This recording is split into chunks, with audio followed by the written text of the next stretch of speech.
Cook is speaking out about the current political situation as well. He was shocked by last week's violence in Washington. It was a very, very sad and shameful day. Probably like you, I couldn't believe what I was seeing either. I felt like I was in some other form of reality or something. It really affects you here.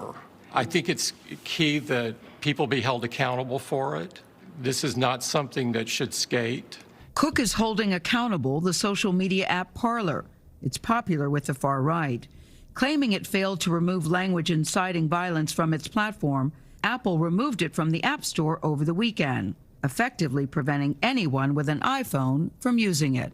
Parler has some issues with moderation. There are some incitement to violence examples on there, and they need to step it up on the moderation. And our hope is that they do that and get back on the store.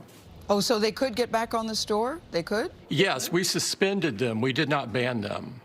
Oh, because the CEO, as you know, he's raising issues about his right to the First Amendment. What do you say about that concern? We have terms of service for our App Store, and some of those terms of service he's in violation of. All we're asking, Gail, is that he meet the terms of service. I voted for Trump back when he was going to office. I believed everything he did, and for 3 years, I felt he did a tremendous job. Honestly, I think he did more than I thought he would do. I thought he would do a lot worse. But this last year has been pretty bad for him. He's done a lot. He's made a lot of stupid mistakes. And, this one where they believe that he incited the riots, and the way he's promoting it, even though, here's the thing, the guy's not on campaign anymore. He lost the election. It's not going to be overturned. He's out there in front of, Washington trying to rally up these people, which he did do, whether you believe it or not. And Trump didn't tell him to go into the Capitol building and do something. Okay, let's be reality here. But he incited them, and to the point you got people there who don't care, and they just did what they did.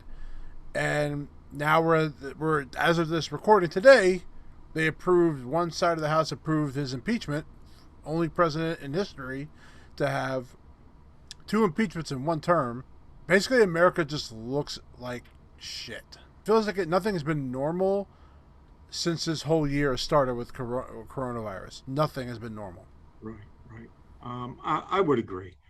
And there's a couple of points that I'm concerned with. And one is there were 13 people that were arrested. And their primary form of communication for their destructive nature in the riots was via YouTube. Was not Parler. Okay. No.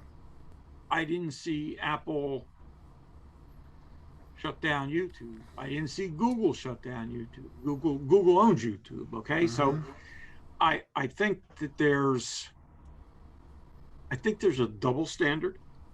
I'll give you another example. On Apple TV, there was a program with Oprah on systemic racism. There was no counterpoint program to that. There was no conservative view of that. Nowhere is the conservative, and they say in his comments, or the woman comment said the extreme right. They always say the extreme right. It's not the extreme right. It's just the right. The right. Okay?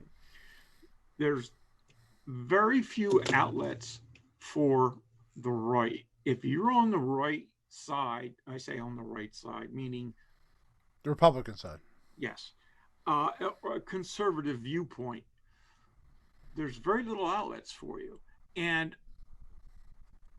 I do believe that free speech is under attack. I don't know if you saw it today, but Twitter issued a statement to the Ugandan government. Okay. Mm-hmm.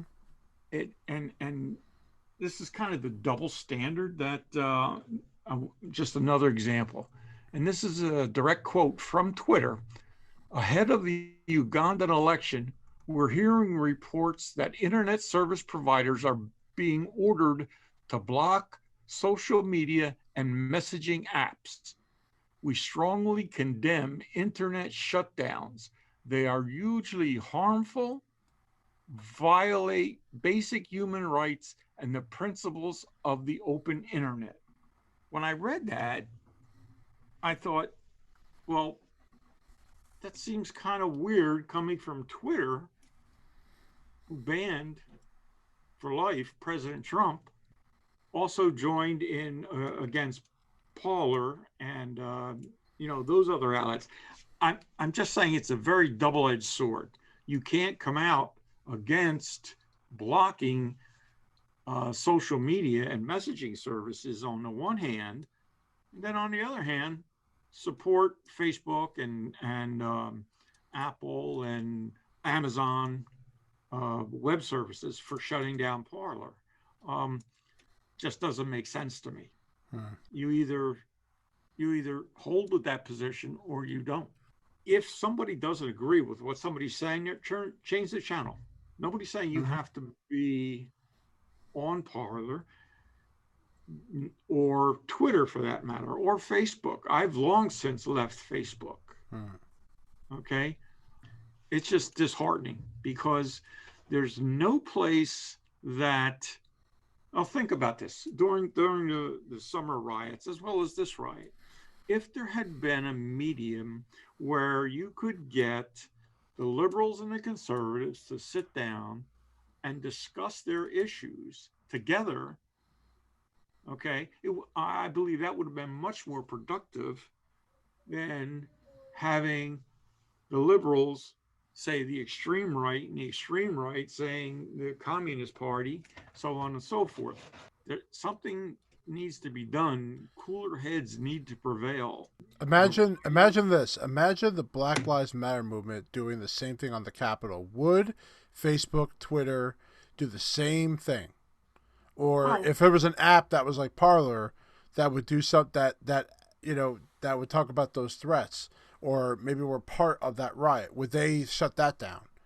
That's right. Well, look at the comments from Vice President-elect Kamala Harris, who said, "Be aware, we will not stop. These riots and protests will continue. They should continue." Was that inciting riots? Was that inflaming people? Nobody said diddly. And I just think it shows that no matter what,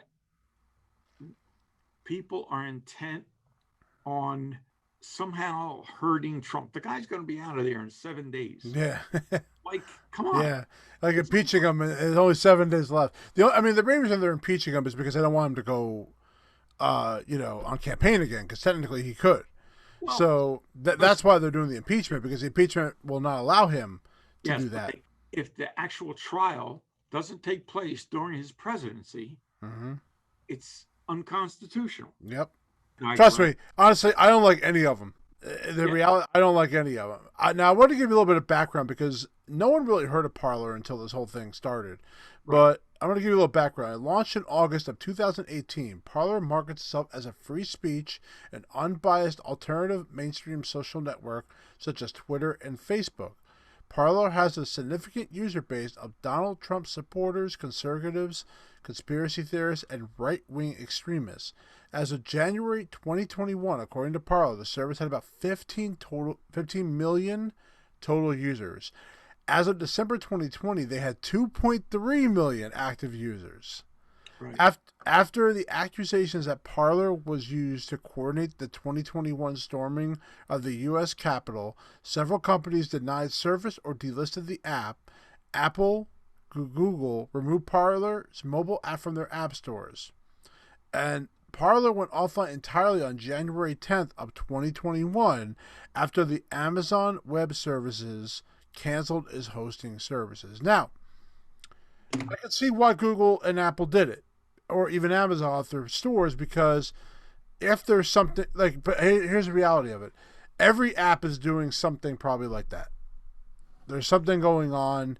My mother-in-law, who had a Facebook account, and she was posting stuff on the conservative side, she would get warnings. She would get messages that she was offline for a couple of days. So they were on her, you know. Yeah, And that, because and that it was, was a conservative. yeah. So that's why, you know. But I wonder if during the Black Lives Matter protests, wonder how that, you know, people posting video of breaking buildings and causing destruction, were those kept online? Yeah, of course. Of course they were. So now I would think that, okay, I could see them violating the terms and conditions. Fine. Amazon canceling the entire hosting is crazy. I think that would be a lawsuit for that. Yeah. But I mean, I just can't imagine that flying. But, you know, I mean, they're paying them for the services and then they just cancel them out of nowhere like that. I mean, that's just pretty crazy. I mean, I feel bad for the guy running it. What this says is that if you don't agree with whatever the main narrative is, they just shut you down. Mm-hmm. You know what I think everyone has to do? Everyone has to go back to work. That's what everyone needs to do. You need to be looking for a job. Yeah. That's what I'm thinking right now. We're in the middle of a coronavirus and you're all out there rioting. And this goes for both causes. Like, go to work.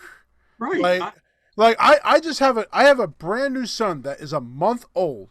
And thank God he's not. I am nowhere near going to bring this up to him, but I'm sure my school will when he gets old enough, because I'm sure 2020 is going to be 2020 is the new 1968.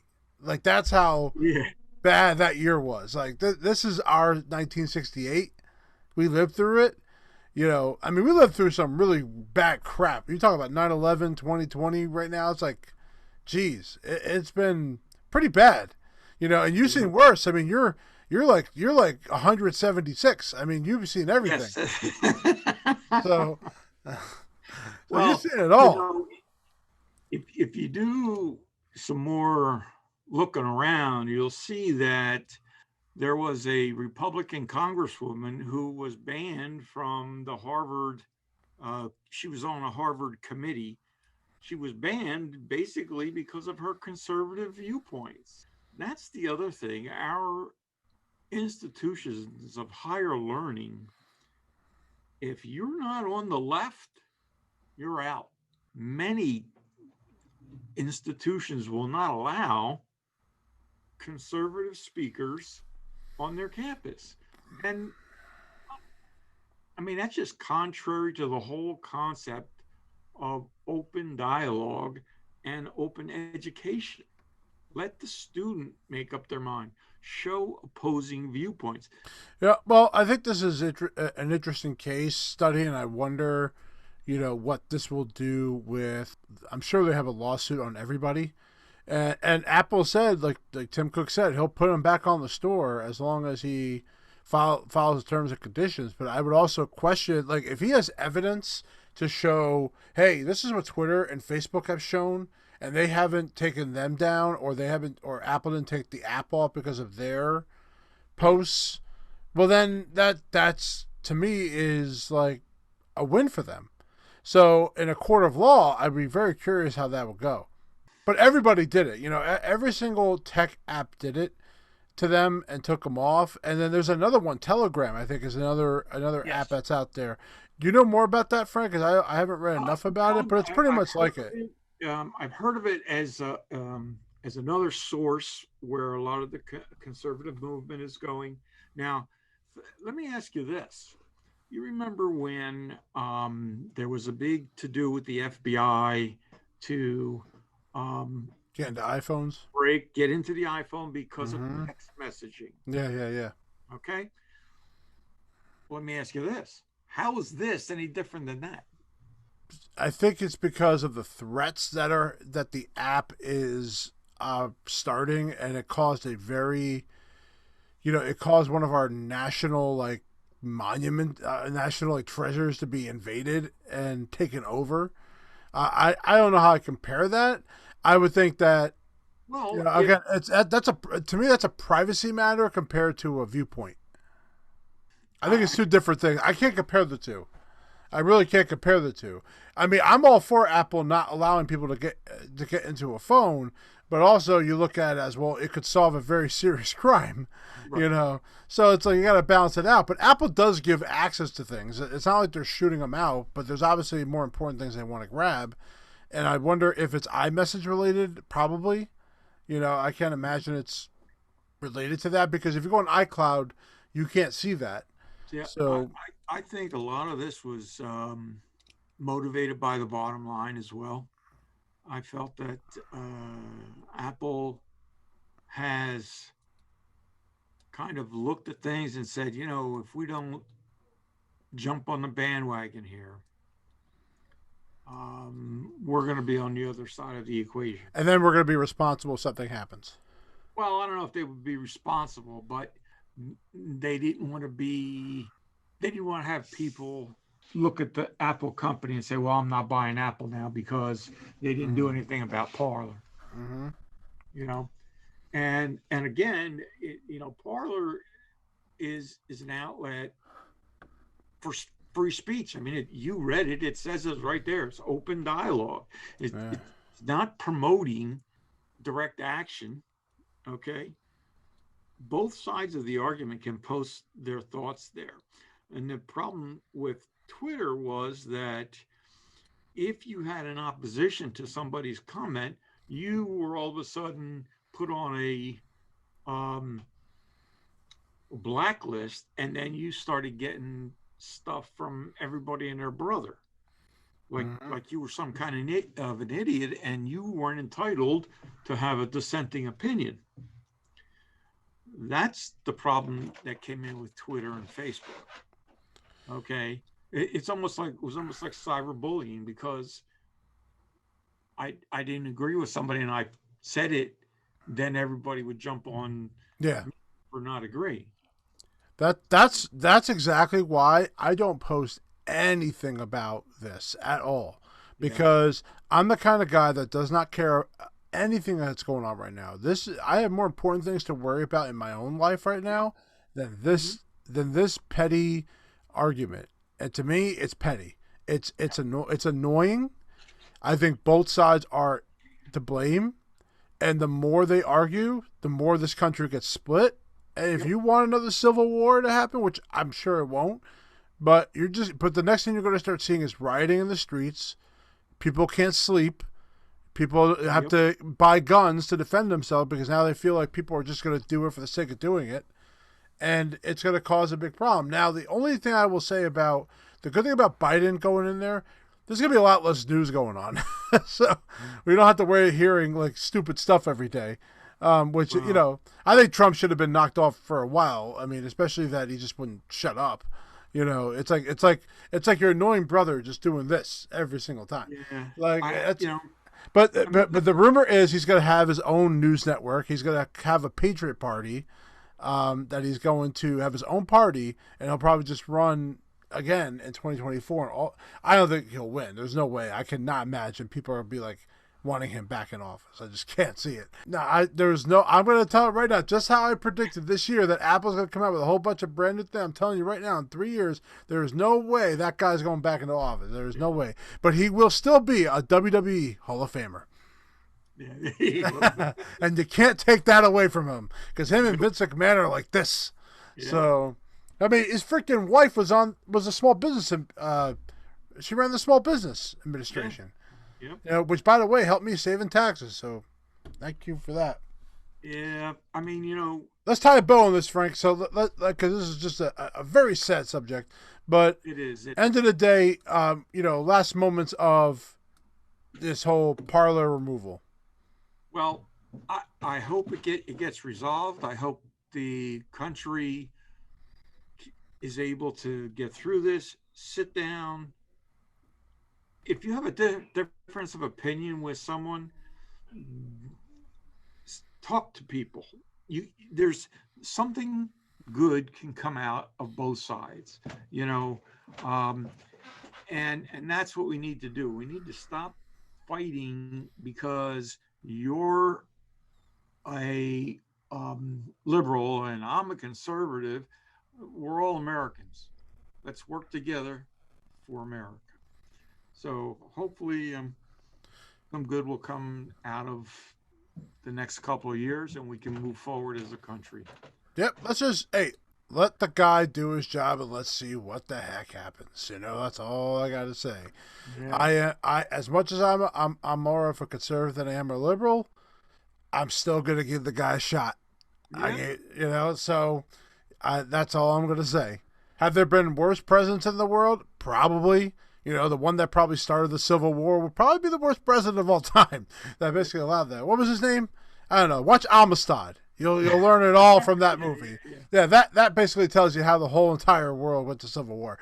All right, thank you. I want to thank you all for coming on to another episode of Think Different Podcast. But before we go, guess what? On Wednesday, we have a special video going up because our own creative Frank Funk created a new video, a new how-to video to piggyback off my Pages video, which has done tremendous. And I want to thank everybody for going on and looking at that Pages video. It's our top video going right now. He has done an introduction to numbers. So if you think learning Excel is a pain in the ass, look at the complete opposite of that and enjoy numbers, because I think numbers is such a powerful program and is so different from Excel for just the basics. Yep. Maybe the most complicated formulas, but if you want a real basic numbers format, Frank did a tremendous job. In fact, I learned things that I didn't even know. And then I even taught Frank things that he didn't even know. So, well, listen, one of the things don't drop your stuff, all right? Ask our Stop playing with your Hez toys. Okay. One of the things I'd like to ask the viewers of that video is, what would you like to see? My idea is to do a kind of a 3-part thing to build a budget in. And if people would be interested in that, please let us know. Mm-hmm.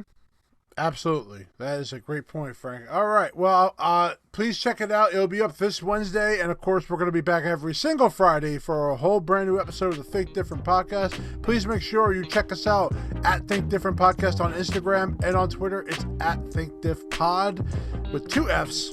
Check us out right there. And, of course, we have our Facebook page. And hopefully we will be taken down. Ladies and gentlemen, thank you very much for enjoying this podcast episode 77. And I love every single one of you. Peace out, man.